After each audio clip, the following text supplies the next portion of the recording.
Me llamo Pere Inglés, te doy la bienvenida al Obrador de Literatura.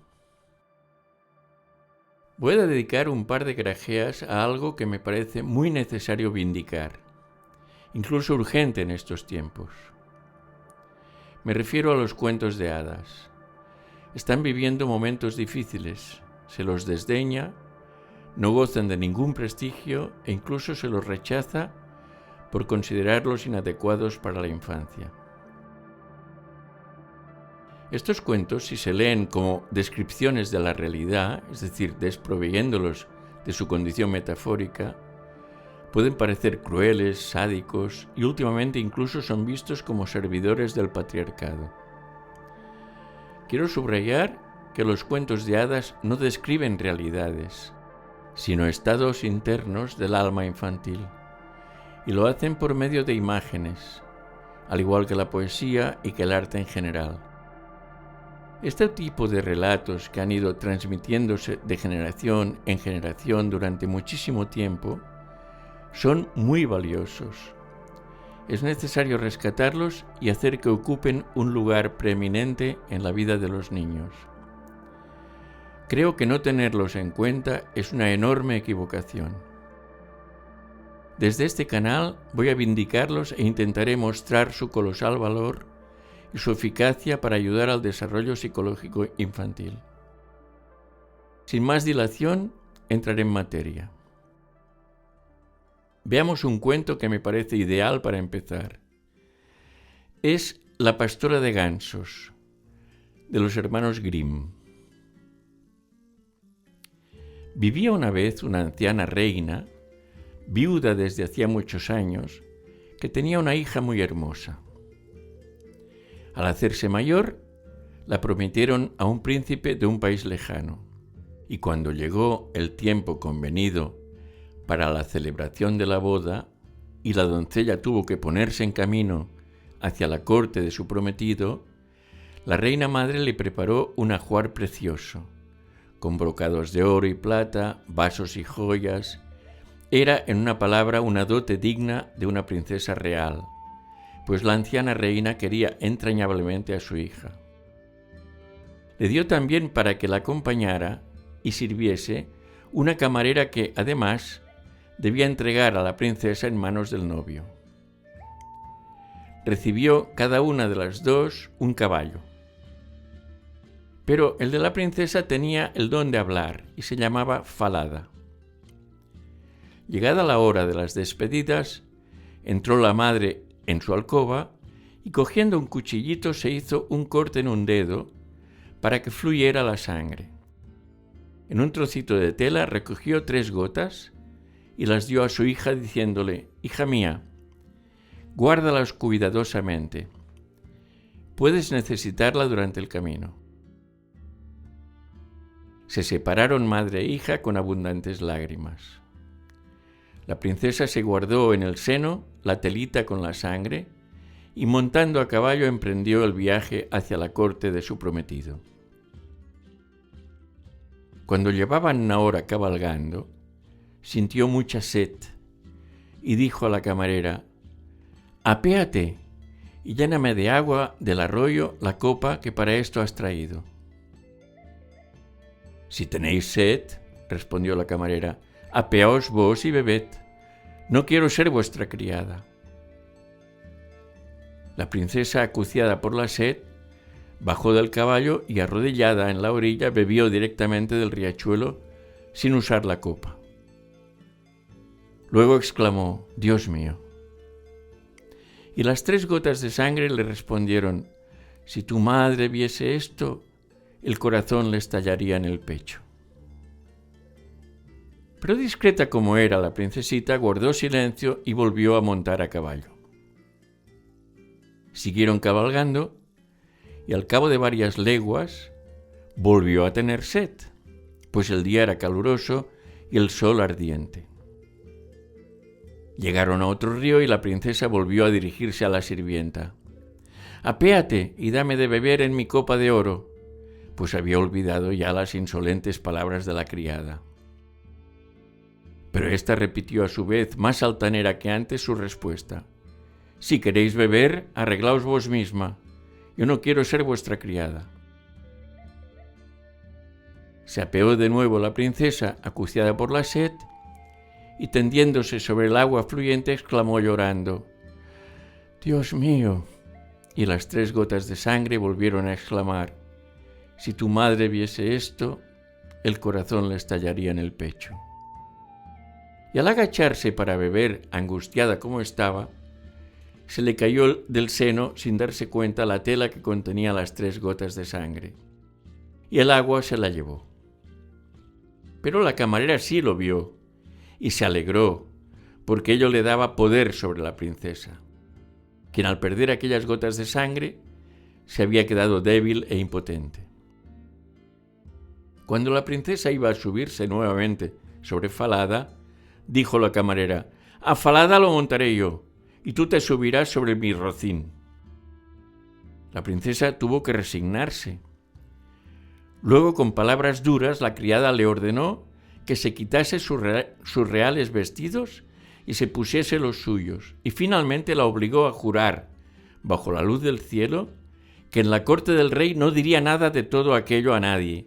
So pena de negarse a prestar el juramento, la asesinaría allí mismo. Falada lo presenció todo y lo guardó en la memoria. Montó pues la camarera sobre Falada y la novia auténtica sobre el jamelgo, y así prosiguieron hasta llegar al palacio real. Grande fue el regocijo a su entrada, y el príncipe salió presuroso a recibirlas y ayudó a la criada a apearse del caballo tomándola por su prometida. Luego la condujeron arriba, mientras la verdadera princesa se quedaba abajo. Al asomarse a la ventana el anciano rey y verla en el patio tan distinguida, delicada y hermosa, entró en las reales habitaciones para preguntar a la novia quién era la muchacha. «Ah, la tomé en el camino para que me acompañase», dijo la suplantadora. «Dadle algún trabajo, que no permanezca ociosa». Pero el viejo rey no tenía ocupación para ella, y solo se le ocurrió decir: «Tengo un muchacho encargado de guardar los gansos, que vaya a ayudarle». El mozo se llamaba Conrado, y la princesa fue enviada a servirle de auxiliar. No tardó la falsa novia en decir al príncipe: «Amado mío, quisiera pedirte una gracia». «Te la concederé gustoso», respondió él. «Pues ordenad al desollador que degüelle al caballo que yo monté, pues me ha fastidiado durante el camino». En realidad lo que temía era que el animal descubriese lo sucedido a la princesa. Así el leal Falada tuvo que morir. Y al enterarse de ello, la verdadera princesa prometió al desollador una moneda de oro a cambio de un pequeño servicio. En la ciudad había una gran puerta oscura por la que ella debía pasar cada mañana y cada anochecer con sus gansos. Pidió pues al hombre que clavase la cabeza de Falada en aquella puerta, para que ella pudiese verlo a diario. Así se hizo, y la cabeza del noble caballo quedó clavada en el lúgubre portal. Cuando de madrugada la princesa y Conrado pasaron bajo el portal, dijo ella: «Oh, Falada, colgado aquí tristemente». Y respondió la cabeza: «Oh, princesa, ¿cómo te trata esa gente? Si tu madre lo supiera, de pena moriría». Salió ella de la ciudad y se fue con el mozo al campo, a guardar los gansos. Al llegar al prado, se sentó sobre la hierba a peinar sus cabellos, que eran de oro puro, y Conrado gozaba contemplando su brillo. Quiso arrancarle algunos, pero ella dijo: «Sopla, sopla, vientecito, quítale el sombrero a Conrado y fuérzalo a correr por el prado hasta que yo me haya peinado y de nuevo acicalado». En el mismo instante se levantó un fortísimo viento que se llevó el sombrero de Conrado, obligando al mozo a salir corriendo detrás de él durante un largo rato.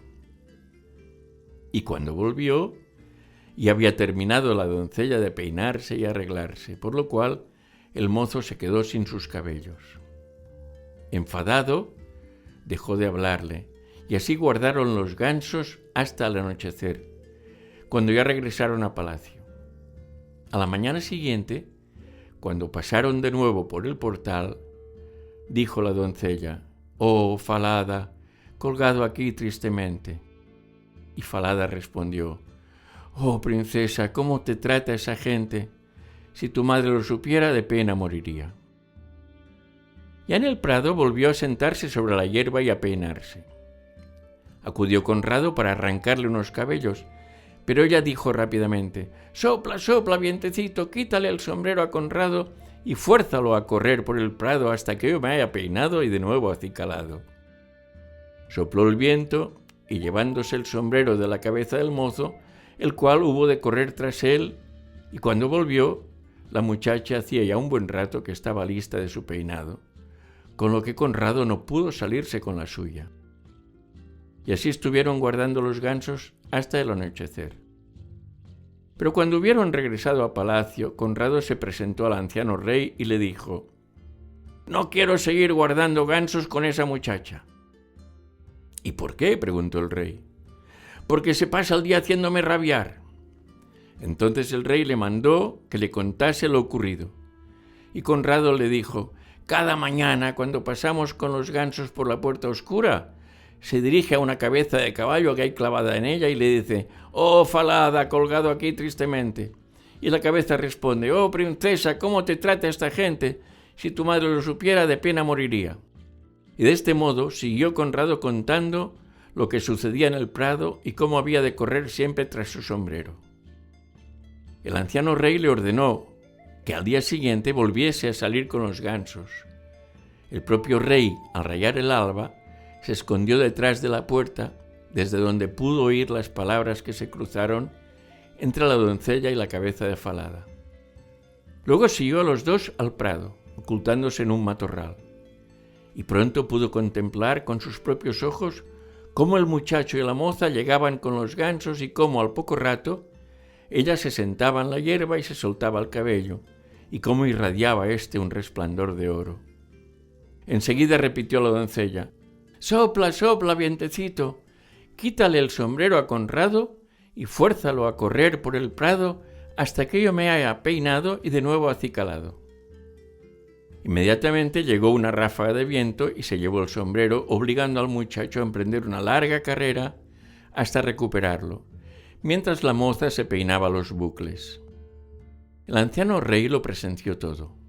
Se marchó luego sin ser observado, y cuando al anochecer regresó la pastora de gansos, la llamó aparte y le preguntó la razón de su proceder. «No puedo decíroslo», dijo ella, «ni revelar mi desgracia a nadie, pues lo juré bajo el cielo para salvar mi vida». El rey insistió y porfió para que hablase, pero viendo que no lograba sacarle una palabra, le dijo al fin: «Pues si no quieres confiármelo a mí, ve a contar tus penas a la estufa de hierro», y se alejó. Se acercó la princesa a la estufa y entre lamentos y lágrimas, desaguando su corazón, dijo: «Aquí estoy abandonada del mundo entero y no obstante soy hija de un rey. Una pérfida criada me redujo a esta situación usando la violencia. Me obligó a despojarme de mis vestidos de princesa y me suplantó como prometida del príncipe. Entre tanto, debo hacer trabajos humildes y guardar gansos. Si mi madre lo supiera, de pena le estallaría el corazón en el pecho». El viejo rey lo escuchaba todo por el tubo de la chimenea y así pudo enterarse de las desgracias de la muchacha. Volvió a su aposento y le mandó que se alejase de la estufa. Ordenó que la vistieran con vestidos de princesa y entonces quedó de manifiesto su maravillosa hermosura. El rey llamó entonces a su hijo y le reveló la falacia de su presunta prometida, que no era sino una vulgar criada que la novia auténtica que allí estaba tuvo que guardar gansos durante todo aquel tiempo. El joven príncipe sintió una gran alegría al verla tan bella y virtuosa, y preparó un gran banquete al que quedaron invitadas muchísimas personas y los buenos amigos. A la cabeza de la mesa se sentó el novio y a su lado la princesa y al otro la criada, que se creía todavía prometida del príncipe. La criada, deslumbrada, no reconoció a su rival bajo sus magníficos atavíos. Una vez hubieron comido y bebido, reinando gran animación entre los comensales, el anciano rey planteó un acertijo a la criada. ¿Qué merecía una persona que hubiese engañado a su señor de tal y cual manera? Y tras detallarle el caso le preguntó, ¿a qué sentencia la condenaríais? Y la presunta prometida respondió, no merece sino que se la desnude completamente y se la encierre en un barril cuyo interior esté erizado de puntiagudos clavos, y que, tirado por 2 caballos blancos, sea paseado por todas las calles de la ciudad hasta que la malvada haya muerto. Pues esa eres tú, respondió el rey, y en ti va a cumplirse la sentencia que acabas de pronunciar. Y cuando se hubo cumplido, se celebró la boda de los jóvenes príncipes y ambos reinaron en paz y felicidad. Antes de comentarlo, he de decirte que para elaborar estas grajeas me he valido de las aportaciones de 2 autores fundamentales, ambos judíos vieneses. El primero es Bruno Bettelem, nacido en 1903 y fallecido en 1990. Sufrió la represión nazi y estuvo prisionero en los campos de exterminio de Dachau y Buchenwald. En 1941 consiguió huir y pudo llegar a los Estados Unidos, donde desarrolló una valiosa tarea acerca del autismo infantil. Y una curiosidad sobre él, hizo un cameo en Zelig, la inolvidable película de Woody Allen de 1983. Entre sus obras destaco aquí Psicoanálisis de los cuentos de hadas, un libro esencial para mí y para este trabajo. El otro personaje es una mujer, Melanie Klein, nacida en Viena en 1882 y fallecida en Londres en 1960. También tuvo que escapar del nazismo y se trasladó a Inglaterra. Por ser mujer, no tener el título de médico y rivalizar en sus investigaciones con Anna Freud, la hija de Sigmund Freud, le costó mucho alcanzar el reconocimiento de la comunidad psicoanalítica. Pero su tesón y la brillantez de sus trabajos le permitieron finalmente conseguir respeto y consideración perdurables en todo el mundo. Su tarea se centró en el psicoanálisis infantil y fue la fundadora de la Escuela Inglesa de Psicoanálisis. Dicho esto, retomemos el hilo de nuestra tarea. Este cuento lo he elegido porque gira en torno a un asunto esencial en el desarrollo de todos los seres humanos, lo que Freud formuló como complejo de Edipo. Esta es la médula del desarrollo humano en la infancia y el centro de gravedad del cuento. Además, vale igual para las niñas que para los niños. En este caso está protagonizado por una princesa, pero podría haberlo sido por un príncipe. Fíjate que este mismo relato, con variaciones superficiales, se halla en la tradición de muchos países. Por ejemplo, en Escocia es clásico el cuento de Roswell y Lillian, cuyo protagonista es un joven que es enviado a la corte de un reino lejano para ser educado y vive unas peripecias muy parecidas a las de la pastora de gansos. El sexo del protagonista, pues, no es relevante, ya que habla del desarrollo individual y gira sobre el conflicto edípico, que surge igual en la vida de la niña que en la del niño. El cuento comienza con el relevo generacional. La hija es enviada lejos para que inicie una vida propia e independiente. Se trata, pues, de conseguir la autonomía individual por medio de los recursos propios. El asunto esencial del relato puede expresarse con una sola palabra: usurpación. Según Bruno Bettelem, en este cuento están simbolizados 2 momentos sucesivos y opuestos del desarrollo edípico.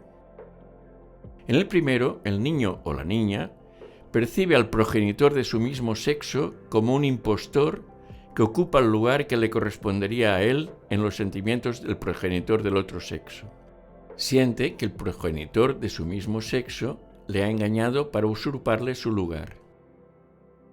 En el segundo, ya más evolucionado, gracias a la mayor capacidad de comprensión, el niño o la niña se da cuenta de que el progenitor de su mismo sexo no le ha arrebatado su lugar y que es él mismo quien desea usurpar el lugar del padre o de la madre según el caso.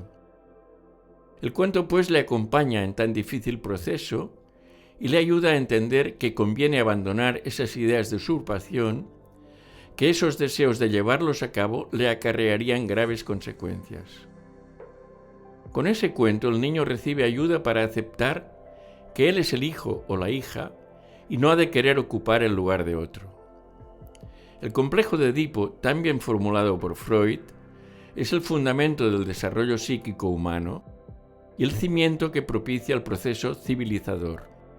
Afirmo, pues, con rotundidad, que los cuentos de hadas son las producciones más ricas y eficaces para civilizar a los humanos desde sus primeros pasos.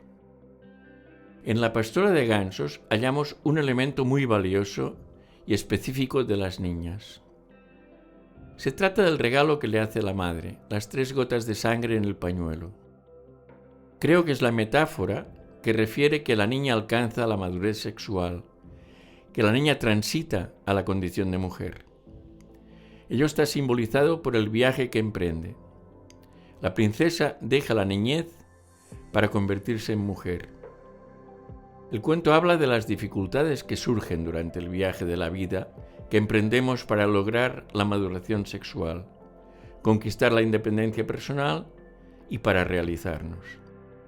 Actualmente se prefieren cuentos infantiles cuyo propósito es estimular el desarrollo. Esos cuentos le dicen al niño que si se esfuerza lo suficiente podrá vencer las dificultades. Son relatos que le dan esperanzas y por ello tienen un objetivo bueno, pero muy limitado. Esos cuentos no le acercan a nada relacionado con sus ansiedades inconscientes. No le conectan con los aspectos más profundos de su alma. Son pues cuentos admonitorios, pero que no brindan alivio ni consuelo al niño frente a sus dificultades. Si el éxito del protagonista del cuento no resuelve a la vez sus angustias inconscientes, ese triunfo no tiene sentido para el niño. Para muchos adultos, el castigo tan cruel que recibe el personaje malvado del cuento que hemos visto asusta al niño y le entristece. Pues yo afirmo que es justamente todo lo contrario. Para el niño, saber que quien le degrada o le engaña sea duramente castigado le da seguridad, le hace sentirse protegido. Cuanta mayor severidad se emplee en el cuento contra el mal, más seguro y protegido se sentirá el niño. Fíjate que en este cuento es el propio impostor el que dicta la cruel sentencia. El niño ve que aquel que usurpó el lugar de otro y escogió un castigo despiadado y sanguinario, al fin es destruido. Comprende que quien se guía por la perversidad y la mala intención, al fin, eso le conduce a la perdición. Poder comprender eso es sumamente tranquilizador para el niño. Trae consuelo a su alma. En el cuento de hadas, lo que importa no son las acciones ejemplares ni las hazañas heroicas, sino el desarrollo interno que experimenta el protagonista y que le permite alcanzar su autonomía. La princesa abandona su hogar para dirigirse a un reino lejano y en ese viaje alcanza su independencia. En el primer estadio transfiere la dependencia de la madre a la criada. Eso lo hace sin pensar. El mantenerse aferrada a esa dependencia es lo que no le permite adaptarse a los cambios. Para conseguirlo tendrá que seguir todo un camino de aprendizaje. Fíjate que cuando Conrado quiere coger un mechón de su pelo, es decir, apoderarse de una parte de su cuerpo, la princesa no se lo permite. Ha adquirido la capacidad de defenderse.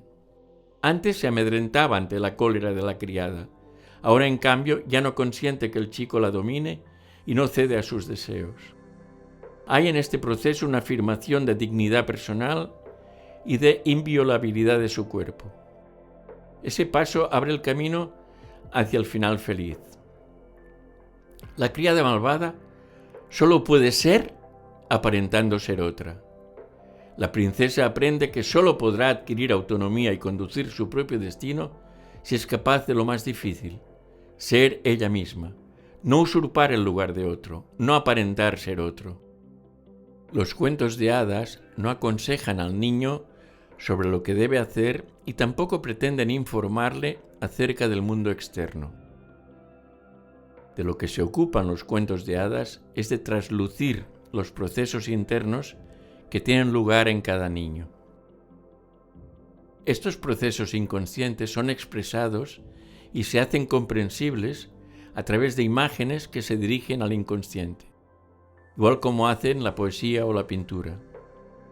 Esa es la forma en que se expresan los cuentos de hadas. Por eso a veces las imágenes pueden ser duras e incluso crueles. No hemos de olvidar que todo ello sucede en el país de nunca jamás. Esa diferenciación el niño la hace, pero a veces quien no puede hacerla es el adulto. Recuerdo que trabajé en una cadena de televisión regional que emitía un serial de esos eternos en que había un personaje malo de solemnidad. El pobre actor que lo interpretaba sufrió amenazas e insultos por la calle. Eso ponía de manifiesto cómo en algunos adultos no se hace esa diferenciación entre realidad y ficción. En los cuentos de hadas y en el arte en general es esencial distinguir entre verdad y realidad. Las imágenes fantásticas de los cuentos de hadas y del arte constituyen verdades psicológicas. Cuando nace un bebé, terminan sus vivencias intrauterinas y comienza un proceso nada fácil, el de ir adaptándose al mundo exterior, mientras hace frente al montón de impulsos, deseos y emociones de todo tipo que va sintiendo con fuerza y que no cuenta con los recursos para capear ese vendaval. Para transitar ese difícil camino desde el nacimiento hasta la muerte, los humanos nos hemos pertrechado de una actividad que nos ayuda y nos consuela, que nos permite irnos conociendo cada vez mejor y, por tanto, aceptar nuestros límites y carencias. Esa actividad es la narración. Los cuentos de hadas captan la atención del niño y excitan su curiosidad, y le conectan con sus ansiedades, clarifican sus emociones, le ayudan a reconocer sus dificultades y le brindan caminos de superación de sus inquietudes. No le hablan de las condiciones específicas de la vida moderna en que el niño está, porque la gran literatura no habla del aquí y del ahora. Cuando leemos, por ejemplo, a Kafka o a Dostoyevsky, vemos que sus relatos han sido escritos en otro tiempo y en otro lugar, y sin embargo siguen fascinándonos generación tras generación, porque son eternos. Los grandes autores nos acercan a asuntos persistentes y universales. Lo mismo ocurre con los cuentos de hadas. Una característica específica de los cuentos de hadas es que en ellos están presentes el bien y el mal. Se manifiestan muy polarizados por medio de personajes bien definidos por sus acciones. Que ambos aspectos se presenten claramente diferenciados facilita que el niño pueda identificarlos. Eso pondrá los fundamentos para que, al crecer y hacerse adulto, descubra que en sí mismo están los dos, es decir, reconozca su ambivalencia, lo cual es necesario para alcanzar la madurez. Por lo tanto, un niño al que se le han contado buenos cuentos de hadas se convertirá en un adulto capaz de hacerse cargo de sus ambivalencias y por lo tanto un ser tolerante y comprensivo. Todo lo contrario de un fanático. Los cuentos de hadas establecen los fundamentos de un adulto libre, no sometido a sus impulsos. Los fuertes sentimientos que invaden y dominan al niño, como la soledad o el aislamiento, le provocan angustia.